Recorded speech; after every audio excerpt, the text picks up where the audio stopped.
Good morning, everyone. I'm Sally Durstein, and I lead our team here at the Delaware Valley Family Business Center. And Beth Gasho, also on my team, is on here. She will be leaving soon to put on the slides, but she is the Oz behind all of this working. So Beth, thank you very much for all your coordination and your technological capabilities that you share with us. You're welcome. And I'm really grateful for each of you for joining. Wish we could be face-to-face, but we're all learning how to adapt. And then just want to extend another word of gratitude to our EDU sponsors who have really been helpful, not just through the pandemic on many of those important issues, but also they contribute from their own knowledge base and their family business sensitivities. So we have two presenters that I'll be introducing in just a minute. And I'd like to start with our mission. I know, Beth, if you're able to put up the slides, that would be great. And that our mission, I like to always begin with that because it's why we do what we do. And that is really all about flourishing. We certainly want your businesses to flourish, but we also are interested in your families and each individual flourishing. And then just a word about our mountains. Beth, if you could advance those. And many of you know it if you can't see it, but some of you on the call are in one mountain and some of you in the call are on 4 mountains. The family, your shareholder, you're an employee, and you're also on the board. And this topic today, which is how to increase the value of your business, is pertinent for each of you and pertinent for all of the mountains. And you'll hear more about that as we delve deeper into the topic. And then just a word about our book, our theme book for the year. If you haven't read it, I encourage you to read it. Our labs have been moving through that, our peer groups, and also some of our clients. Very, very helpful, especially in this time when there are many ways that we can find ourselves being stuck. Also, a word that we are recording this, so it should be available probably by the end of the day or tomorrow morning. So you can access that on our website, and we may have time for questions. There's a lot of content, but if you have a question, we welcome you clicking on the Q&A button and submitting a question. If we don't have time to get to those questions, Paula and Jeff welcome your questions afterward, and we'll supply the contact information. So a big word of thanks to Paul and Jeff for being our resources today. And want to begin with Paula. So Paula is a partner in RKL's Business Consulting Services Group. She has 3 decades of experience with exit strategy formulation, ownership, interest transfers, and succession planning development. And Paula's been a long-term sponsor. Really appreciate all that she contributes, along with Jeff, excuse me, who is a principal at PROXUS, which is an HR consulting and outsourcing firm in Fort Washington. So delighted to have you both here, and I am going to now turn it off to Paula, who's going to kick off the content. Thank you, Paula. Great, thanks, Sally. I really appreciate the kind introduction and the opportunity for Jeff and I to work together on this presentation and to present to this group. I always cringe when I hear someone introduce me and say, 3 decades of experience. It sounds like, oh my God, am I that old? But in any event, I have a lot of experience in working with family businesses, which happens to be a passion of mine. So today we're talking about how to increase the value of your business. And we're going to talk about the why and the how to build value. We'll talk about what drives value. We'll talk about risk and the impact on value, performance management, and culture, and how important culture is to your business and in the context of value. And the when. When do we do this? So why build value? When we think of the concept of value acceleration or building value, most of us think of it in terms of getting ready to sell your business, right? And that is a very common time to address this. And generally, business owners might start thinking about an exit, and 2 to 3 years out, which is a good, lead time, they may come to us and we address, building value. But I would suggest that why build value is for anyone, not just in the context of an imminent sale, rather just in the context of your day-to-day business. It provides you with more options when you are thinking about an eventual exit or ownership transfer. It also helps create sustainability, and that, of course, helps us survive unforeseen events. And the pandemic is probably the one that comes to most of our minds. If you went into this pandemic with a strong balance sheet and a company that was operating with strong metrics and best practices, you had a much easier time sustaining the disruption that occurred as a result of the pandemic. Also, you become a more attractive acquisition target, not necessarily suggesting that you want to sell, but it's never a bad thing to look good, right? It gives you more options. Just like in our own home lives, we always live, well, we don't always live, but we should probably live as though those decisions we make of investing in our homes, what's the resale value? How does it impact, the eventual sale of our home, if in fact that occurs? So the suggestion is that we take that same view with our businesses, because your business is most likely a very important part of your retirement asset portfolio. Some business owners may be blessed to have diversified wealth and created wealth outside of their business, which gives them even more options. But for many, that business is a core part of their life, savings.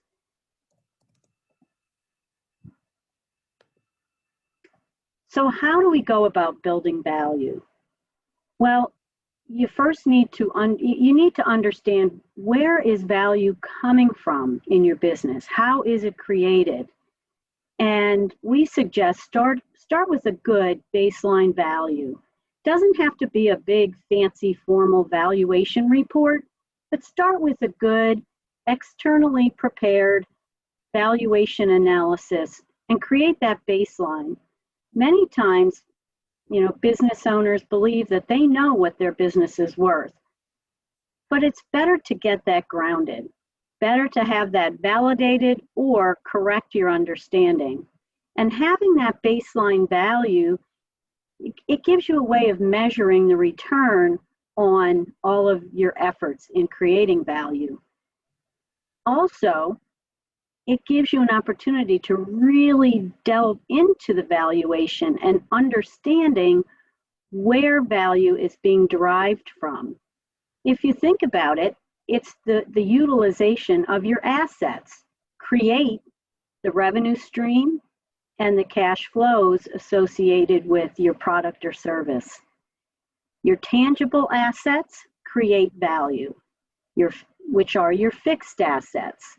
So in asset-intensive businesses, there's a good portion of value that is derived through the utilization of those assets to generate your revenue. In service businesses, not so much is coming from tangible assets, rather intangible assets. And intangible assets are those assets that you really can't touch or feel. They are your processes, your intellectual capital, which would include any patents or other trademarks. It could include your technology, other systems that you've put in place, and of course, people.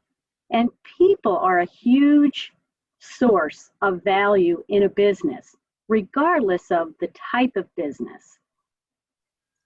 Let's talk a little bit more about people and the value of people.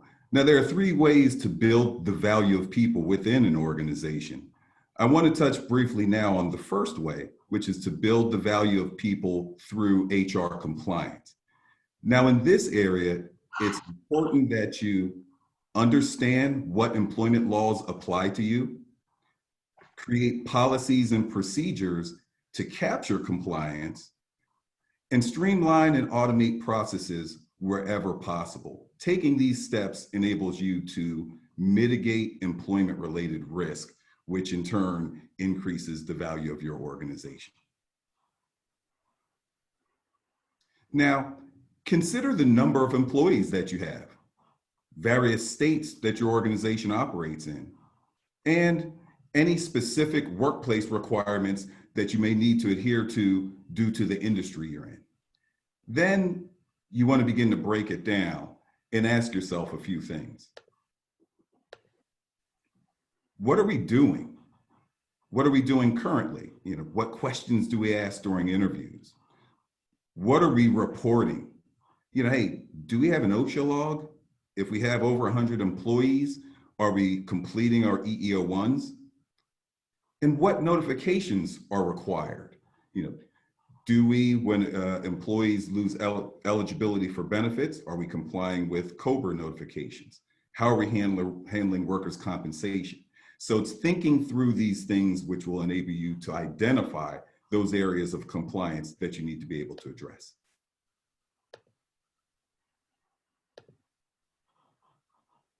Now, one of the things that's critical is having written policies and procedures, because they help you to create clear expectations within the organization, which in turn drives performance and builds value.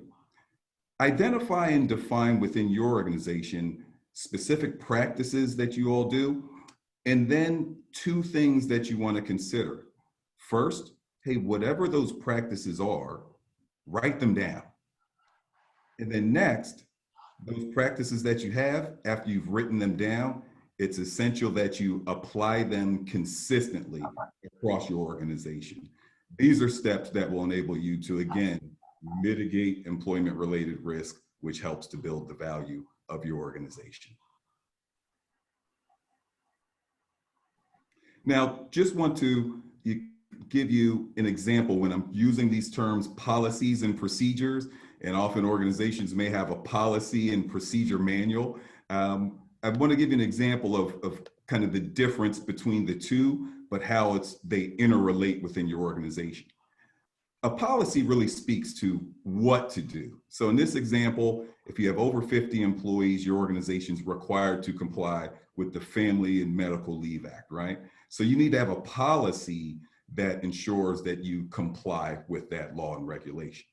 Now, when you have a supervisor whose employee has been out of work for a couple of days, you need to have a procedure that tells that manager what to do to address that employee's absence from work in a manner that complies with the FMLA. So a couple of points to think about here is our policies are the what to do, our procedures are the how to do it. And these things are essential for an organization in managing and increasing the value of your people. So other value drivers include the financial performance of your company, of course, your profitability. Historically, how profitable have you been? Has there been cycles that impact? Does the economy have a direct impact on your business? Or what industries impact the profitability of your business? So you're going to want to understand the past trends and how they impact the future. And looking at profitability and metrics and performance are very important to increasing the value.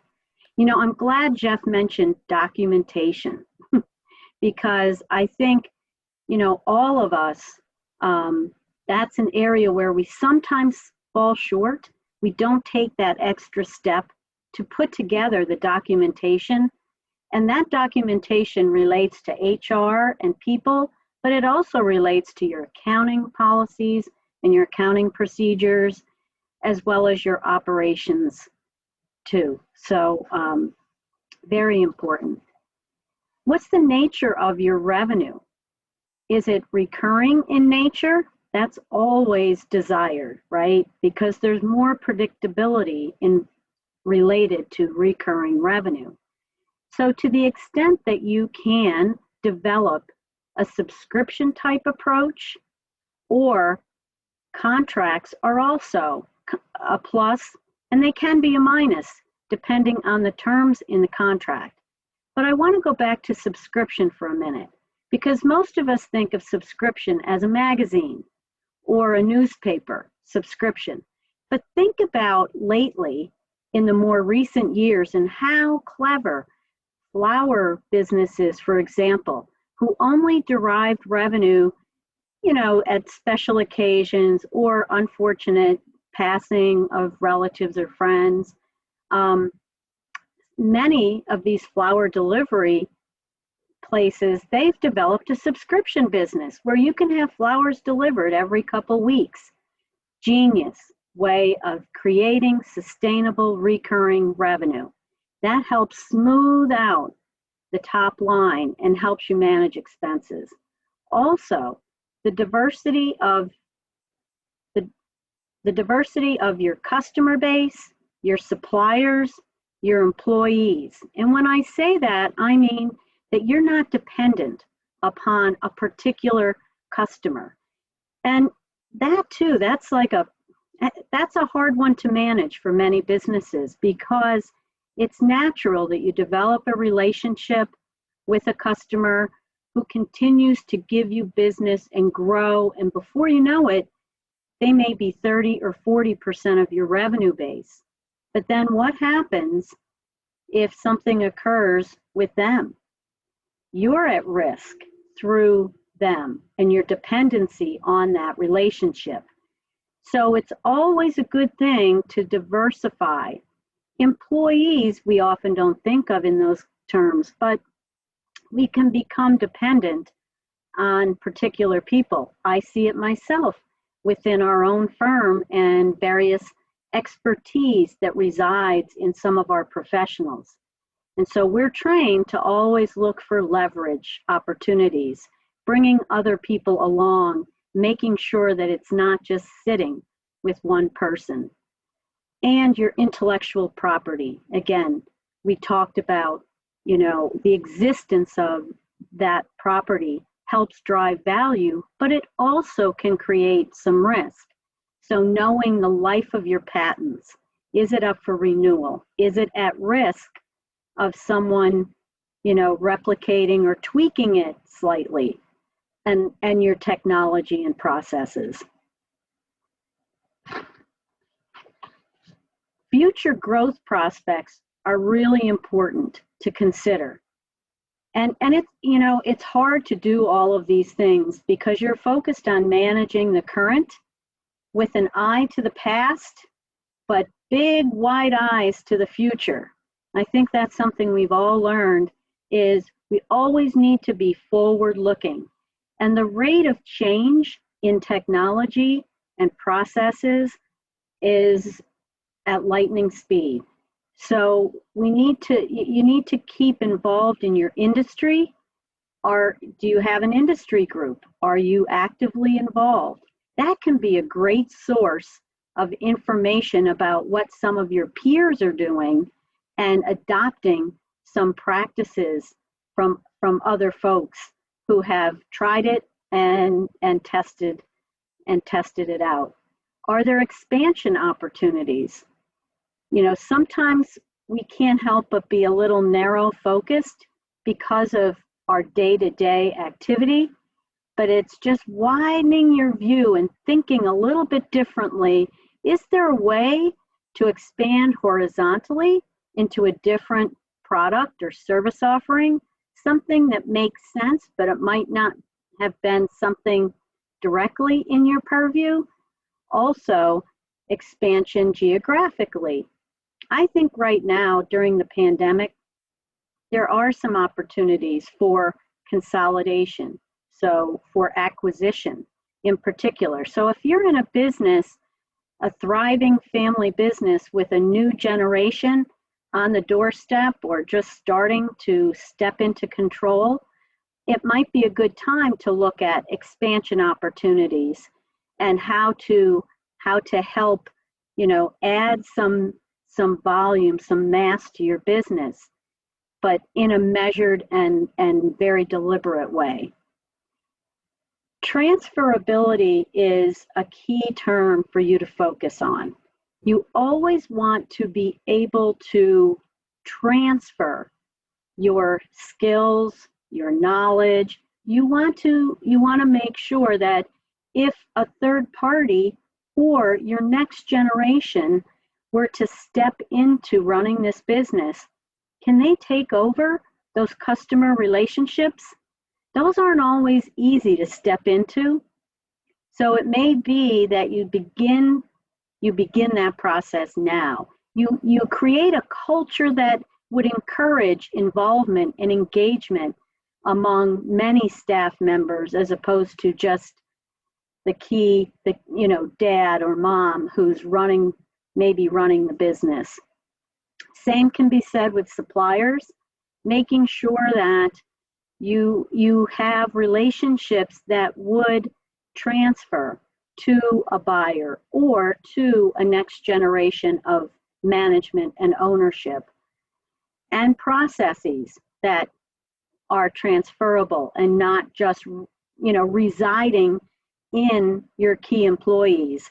So to Jeff's point earlier with documentation, that's really a great idea. Document those day-to-day policies and procedures. In the event of a crisis or an unfortunate, illness, or someone is not available, it makes it easier for someone to step in to those shoes and continue the business. And those all are positives that create value. And employees, as I said, making sure that you're not dependent upon one or two key people. So on this slide here, I have an assessment tool that we often use.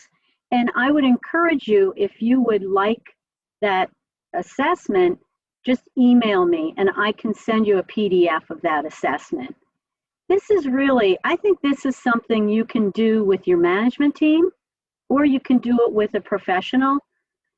But it's not a real fancy tool, but I think it's a great tool for you to go through and look at your big 6 value drivers, the strength of your market position and differentiation within the market, your size, your revenue growth, and the predictability of revenue growth. That's really a key value driver. Sales concentration, we talked about a little bit, and margins, of course. Your gross profit margin, if you're in a manufacturing business, and EBITDA, you hear that term a lot, I'm sure, earnings before interest, tax, depreciation, and amortization. That's a proxy for simple cash flow. And cash is king. At the end of the day, I think we all saw with the pandemic how important that cash flow is to the life of the business, and the quality of your management team and dependence on the owner. Some of the other factors below, I'll let you look at in the assessment, but they speak to the quality of your products and services, cyclicality, how sensitive are you to the economic, things that you can't control directly. And quality of management and processes we've talked about. And I would also put a plug in here for financial processes and records. That's really important. You'd be amazed. I've seen it all, and it is something that can be improved relatively easy if you work with the right folks. You can step up the quality of your bookkeeping and accounting and financial records. So identifying the risks in your business are key, because the risks are sort of the drainers on your value, okay? So in any business, we have personal risks, we have financial risks, and business risk. So really understanding those risks, what impacts you directly, what impacts your revenue, and what impacts your day-to-day operations. So financial risk, for example, is if you're a company that has grown substantially, you may have taken on a lot of debt, and your capital structure might be a little too debt heavy, and therefore you have a higher level of financial risk. There are some steps you can take to intentionally, methodically work towards paying that down, retaining some profits in the business, and sort of righting that debt equity mix and reducing your financial risk. Your business risk, of course, we have risks that are within our control that we can do things to mitigate. And then we have risks outside of our control that we really can't mitigate ourselves, but we need to manage them as best we can. And identifying them is a big step. So here's the case for de-risking your business. By decreasing your risk, you increase your market multiple, which increases your value. So it goes back to probably something you learned a long time ago in a basic finance course. But the value of anything is really, it's a direct relationship with the risk that you're assuming. So if I'm investing in something and it's a high risk investment, I expect a high reward to attract me to that. So if it requires a higher reward, then that business isn't worth as much. So the lower that you can, the more you can reduce that risk, the more you directly drive up your value and increase the multiple. When I talk about that, we often hear of EBITDA multiples, and that is a function of what someone is willing to pay, how many times that cash flow. So we hear multiples like 3 to 7. In some industries, they're 10. And it really is a byproduct of a lot of different factors, growth. But one of the biggest drivers is risk. So reducing risk is going to increase your value.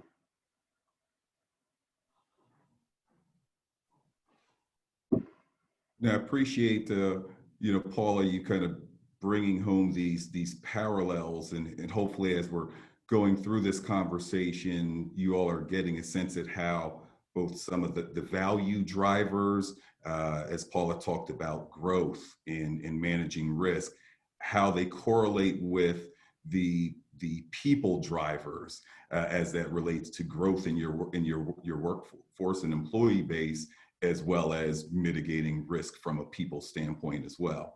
So now we want to move the dialogue a little bit and talk about some of the relationship risks and how to go about addressing them. And I would suggest to you that smart people strategies serve to increase employee engagement, and that then translates to increased organizational value. Now, to create a structure that supports employees in an organic way that evolves and grows with your organization, well, that structure will then serve to enable you to hire, manage, and develop a high-performing workforce. Now, a good starting point to do that is really by looking at your approach to recruitment, performance management, and training and development.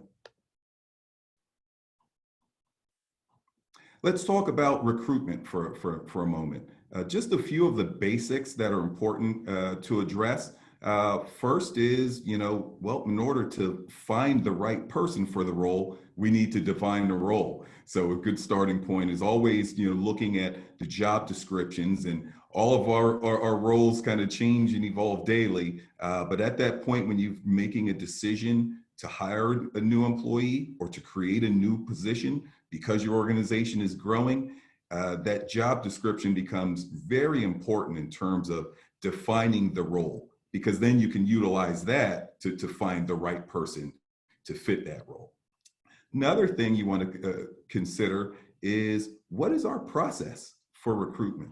You know, if in order to find the right person to join our team, who are the individuals within our organization that we think need to be involved, need to be having a conversation or be included in the process? And sometimes organizations, you may feel like, well, you know, if I'm the hiring manager, I should be in control. And that's important. But ask yourself, are there others within the organization who can contribute to the evaluation process? Are there others in our organization that can share with a potential candidate and paint a picture about who we are and what it's like to work here? And how do we get that individual involved in the process? So just a few considerations as it relates to recruitment. Managing performance. You know, when I talked about that good people strategies increase engagement, increase the value of your organization. Well, engaging with your employees around performance, providing feedback, that becomes very important as well. As we see here, increases employee engagement, but also it allows you to make sure that the goals and objectives that you have for your employees within their individual position are aligned with the goals of the organization. I've seen many times where folks are working hard in their role, but the employee is working hard on issues A, B, and C, but their manager wanted them to be focused on issues D, E, and F. But because there was never communication and alignment about what the priorities are in the role, what I need you focused on, John, what I need you focusing your efforts on, Jean. When that type of dialogue doesn't take place, then the risk is good people can be spending a lot of time and effort, but not yielding the results that you want. And that frustration on the employee's part leads to lowered performance and risk of turnover. And for the organization, you're not getting the productivity out of your employee. So it's very important to make sure that when you're looking at managing performance and performance reviews, that you have alignment in terms of what we want the position focusing on, making sure it's aligned with what we as an organization want and need.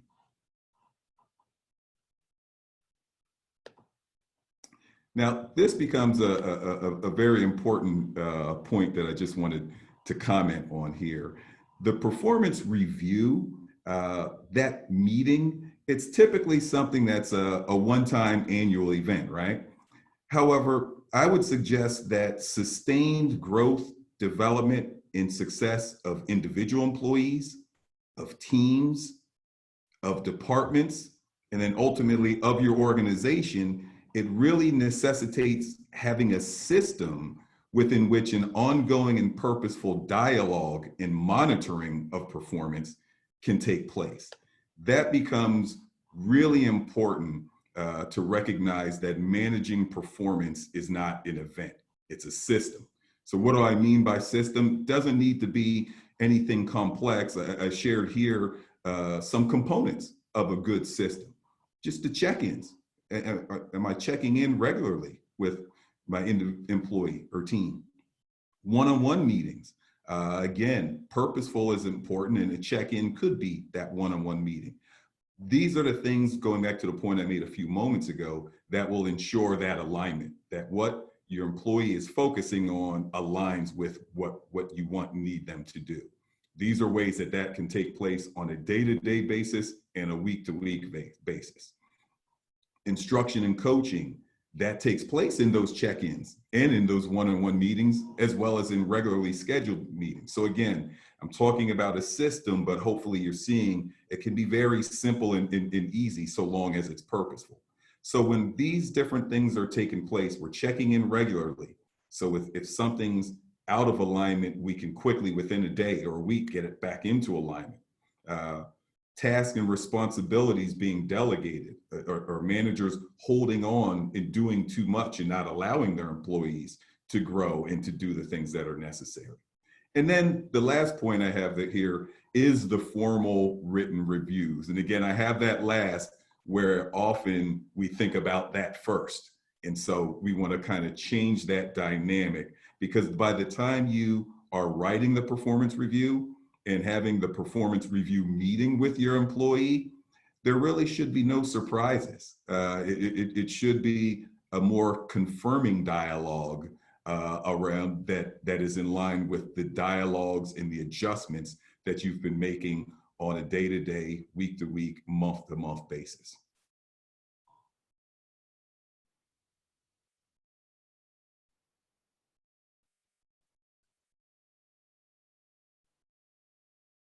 So when do we do all of these things? And what Jeff and I would subscribe is that it really isn't, it shouldn't be a one-time project. Rather, it should be a discipline that you incorporate within your organization. It's the way you look at your business every day. It's how you make decisions as a management team. It's an attitude, and it's a lens that you look through constantly in every facet of your business. There were a couple things that I think, you know, looking back at the presentation, a couple themes that came through in both the people management side and the organizational, you know, value building financial side. And that is system, ongoing process. Particularly, I love that with performance management, because, you know, people and succession are so important. And so succession cannot just be one day you decide. It should be a thoughtful approach to constantly evaluating your resources. And, you know, I just really liked that. It doesn't have to be a fancy system, but just incorporating those activities. You can apply that outside of the people management side, and take a look at your financial management side.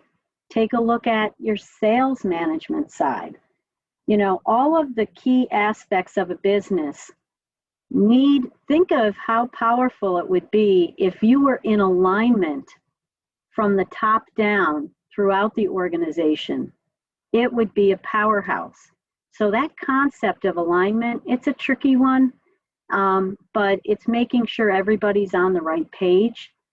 So, you know, we're really suggesting that it's something that you take a look and bring to your position every day.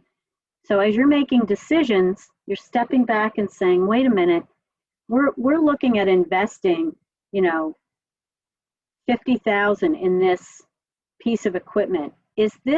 What's the contribution margin of that product line to our overall profit? Is this where we should be spending money? Or should we be looking at diversifying into something else?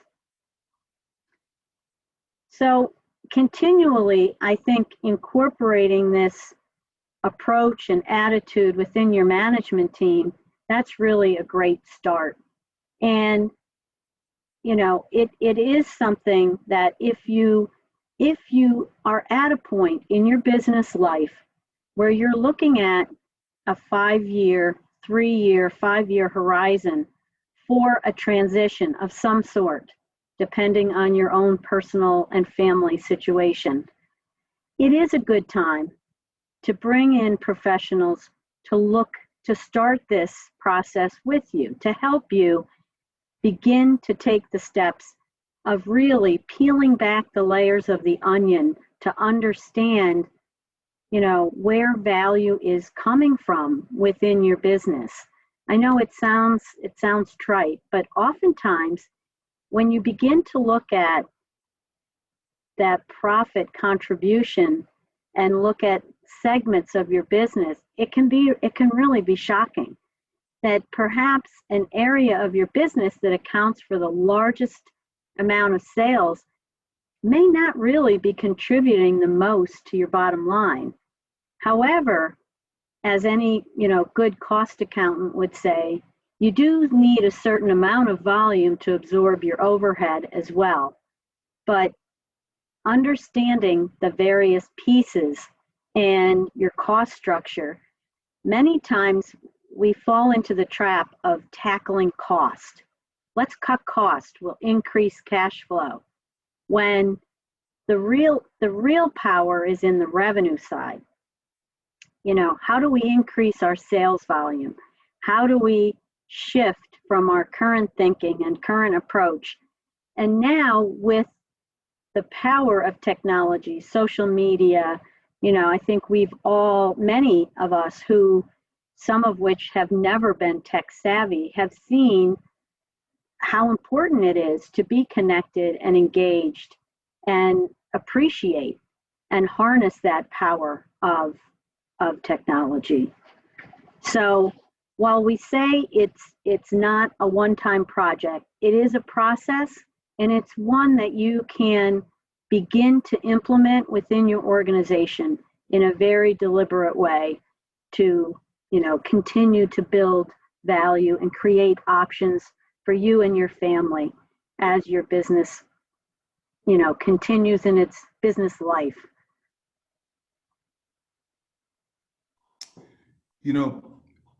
Beth made an excellent point a short while ago, talking about the importance of creating a culture of involvement and engagement, I think is what you said. Now, I believe there are 3 practical ways in which you can influence organizational culture. The first is defining your organization. And I mean that in a very specific way. Making sure that your mission, your values, that it flows throughout who you are. So when we talked earlier about having policies and procedures, those policies and procedures should be aligned with who you are as an organization. And working with many family-owned businesses over the years, both large and small, the mission, there's always something very strong that the birth of the company, the birth of the organization came out of a passion that's an individual had or a family had. And I would just encourage you to not lose that. Like the heart of the value of your organization is somewhere in there. So you may be living it, but pause, reflect, and define it, and then take a look at the things that we've shared with you today through the lens of the mission of your organization. Second area that influences your organization's culture is communication. Having an environment where things are communicated both back to employees as well as from employees, and really in a circle that there's open and candid communication with your organization. And the third piece that shapes culture is feedback. It's not about a monologue, it's about a dialogue, and hearing and getting that feedback creates an environment of learning, creates an environment of continuous improvement. And if we're learning and we're continually improving, that's driving value, right, within our organization. So just a couple of things to consider there. Now, when we talk about mission and values, ask yourself, what are we about? What do we stand for? And how is that reflected in our everyday business? Now, I would say, if you ask yourself, why is that important? I would share with you that evidence shows that groups working in a strong, positive environment will thrive. It increases efficiency and productivity. It strengthens the sense of connection both at the individual and organizational levels. Now, conversely, an unhealthy or broken environment can literally destroy an organization. And detached employees lead to higher turnover, a lack of connection to customers and purpose that yields lower profits. And so at the end of the day, you know, a poor organizational culture will negatively impact your bottom line. But we don't want to end things there on a negative note. We've been talking, you know, Paul and I have been talking with you all and sharing our thoughts about increasing the value of your business, right? So a few things that I think Paul and I would hope that you take away from this conversation include, number one, you know, driving value. It has to take place through both your financial as well as your people practices and policies. That's critical. Number two, there needs to be a one-time and then ongoing assessment of your risk from a financial and a people standpoint, and then ongoing efforts to make sure that you're mitigating that risk. Third, you know, we talked about performance, and that's both the financial performance of the organization, and Paula touched on several factors there, as well as managing employee performance and team performance within your organization.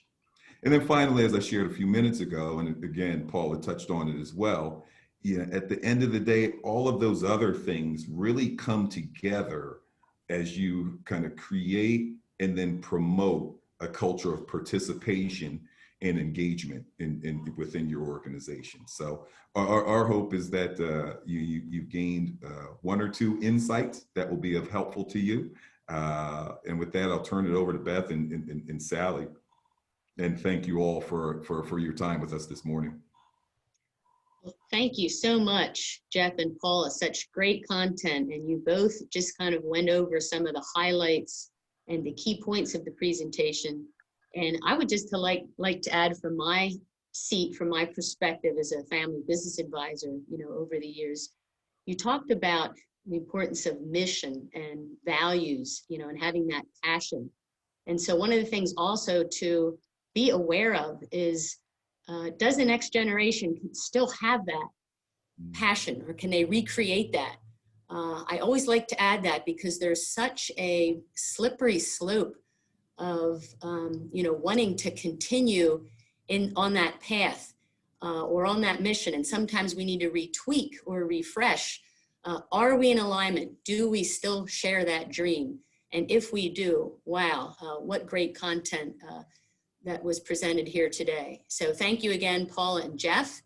And just a word about our next presentation, which will be on November 12th. And we're going to have two members presenting. Ed Force, he's a G2 president. He leads Lincoln Investment over in Fort Washington. And then we have Jim Smucker, the G4 president, the first non-family president at Keim Lumber in Charm, Ohio. So we'll be looking forward to hearing from two members who have had a long time in the leadership seat in multiple roles. So thank you again. Please feel free to address any questions to actually any of us by phone, by email. You can access the video later on, as well as these slides. So we are here to serve you and support you. You are part of our passion. So thank you again for joining us, and thank you again, Jeff and Paula. Thank you. And Beth. Thank you, Sally. Bye-bye.